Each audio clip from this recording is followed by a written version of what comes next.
and ICTR, and excuse me, it's very important that we liaise with them to make sure that everything we do complies with UN standards. Thank you. Conrad, you asked for the floor? Yes. Thank you. I just wanted to add some remarks to what has been said about access to archives and also the issue of location. And it has been very rightly stressed that one very, maybe the most important function of archives and access in the future is the memory, preserving the memory of the atrocities that had been committed and preventing the preventive element of preventing future crimes. This is what one could call the external aspect of the archives, but there is also, and must not be forgotten, the internal use of archives. And that is the issue of use of the archives by a future residual mechanism who will have to try the fugitives. So the problem is, as long as this chapter is not closed, the future residual mechanism will have, there will be a need of access to the originals, to the archives, to conduct the trials. And this is why the Secretary General in his report very strongly argues for the co-location of the mechanism with the archives. So basically, the mechanism and the archives only come in a package for the time being, as long as the mechanism will have to conduct trials. The second point is just about the location, the political aspects. Of course, I'm aware, for instance, that the city of Sarajevo has made a proposal and was interested in hosting the archives. But of course, in the region, there is, of course, there are views of other countries in the region, and there is the fear about impartiality of access, who will, and that relates to the other point that was made, impartiality of ensuring the use of those archives and records in a fair manner. And this is, the idea is that the mechanism would have the function to manage the archives, including regulating access. So that the idea is to have the mechanism, the residual mechanism, as this impartial and independent body. Thank you. Thank you, Conrad.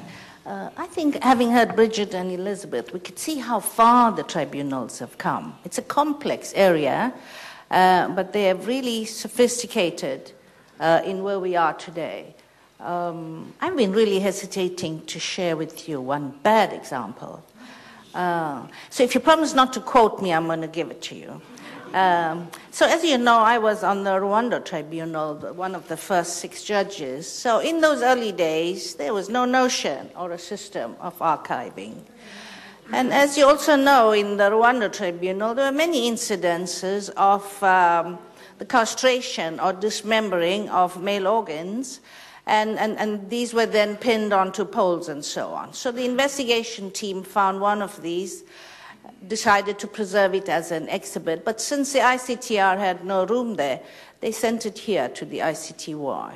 And a few years later, the cleaning woman found it behind the cupboard where she was. So, bad example. I'm just saying, look how far we've come, and how all the complexities have to be addressed, not only in preserving documents, but physical exhibits. Catherine, I'm really sorry to have held you back for so long. On ICTY Information Centres, do they assist accessibility of the tribunal's record in the region? And you conducted a survey in the region, so I thought it's best to hear your views on this. And while you're about information centres, we heard from the audience reaction this morning, and from speakers, yeah, it's got to be far beyond information centres. What about memorials, museums? What about reparation for victims? So can you possibly address how we can respect these expectations? Yes, thank you. If you allow me, I will focus on the issue of information centres and maybe on the other aspect you raised. My colleague on the panel may add to what I have to say. Conrad, when he started, mentioned a report of the Secretary General which made a number of recommendations to the tribunals. One of these was indeed to undertake a study on the feasibility of establishing information centres in the region. Just to make it very clear, the focus is not about archives. The focus is about how to make accessible public portions of the records, of the ICTY records. So in one way, the subject is less sensitive, but you will see, I hope, from what I have to share with you, that it remains sensitive, however. In order to undertake this study, I actually traveled in Bosnia-Herzegovina, Croatia, Serbia, Montenegro, Kosovo, and the former Macedonia, former Republic of Macedonia, and I met a number of people, which I actually have the pleasure of seeing some of them in the room today. They were officials, they were working in civil society, academics, law professors, activists, members of NGOs. They all had in common, I would say, interest and questions about this project, because they could see, I believe, that this could be an interesting way of, apart from the question of archives, making this material more easily accessible. My first question when I went to the region was, at the request of President Robinson, was, is this really useful, actually? How can an information center bring more than basically the material the tribunal has already put on its database, which is accessible? And I had this impression, which was confirmed during my contacts, that, well, it's probably not enough to have this material. It's already great to have it. First of all, a large part of it, and we have heard about it this morning, is not available in local languages yet. We're talking about transcript, we're talking about documents, exhibits. A number of them are only available in English or French. And we are also talking about materials which are in nature quite complex to access, and such a large volume of it that it's rather difficult for a public who is not necessarily very literate in using computers, or is not from the legal field, to actually identify the material within this bulk of documents and audiovisual materials which will be of interest for this particular portion of the public. The focus for a lawyer, a law professor, an NGO activist, a family of missing person is not going to be the same. And information centers, I heard from my interlocutors, could really greatly help in, first of all, explaining how to make the best use and the full use of this material which has been gathered, and again is public material, has been gathered by the tribunals. But more than that, I mean, these information centers are seen as having the potential of providing a stronger outreach program in the region. The tribunal has been quite active already in that field, but there is a sense, especially when it comes to closure, soon, we all know that more can be done. And this is really what my interlocutors have tried to explain to me. I've made efforts to actually record their views. I gave the President a report which I hope not only makes an assessment of the various views I've heard, but also try to be constructive and propose some recommendation on how to move forward. I understand the support is been sent to the Secretary General for being shared with the Security Council. And I also understand that we expect to know whether this report will be, could be shared with the interlocutors and people from the region. Just in a few words, what expected impact these information centers could have, I heard four main expectations. First of all, the capacity to support the work of relevant actors of the civil society. That's an important one.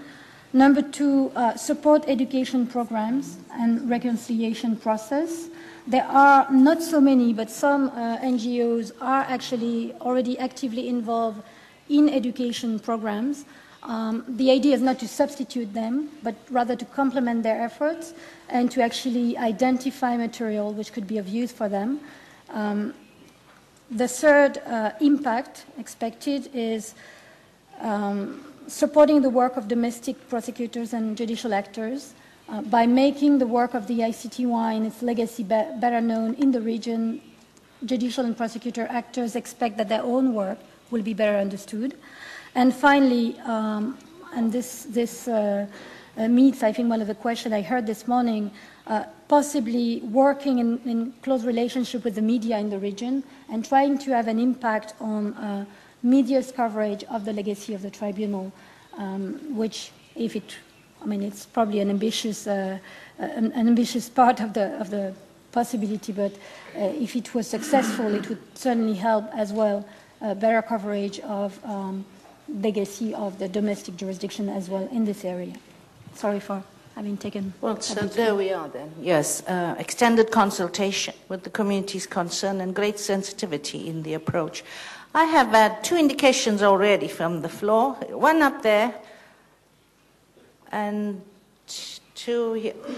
Oh, everybody on the right? Okay, 1, 2, 3. I would like to... Poštovani skupe, drago mi je... Dear conference participants, I'm glad to be here today. I'm Munira Šubašić. I'm the president of the Movement of Mothers of Srebrenica and Žepa. I have been seeking the truth and waiting for justice to be brought for 15 years now. I have been in Srebrenica myself and lost 22 members of my close family there. I'm still searching for the remains of my youngest son, whom I loved most dearly, more than anything else in the world. I have 2 questions to put. One is intended for all those of goodwill, all lawyers and investigators.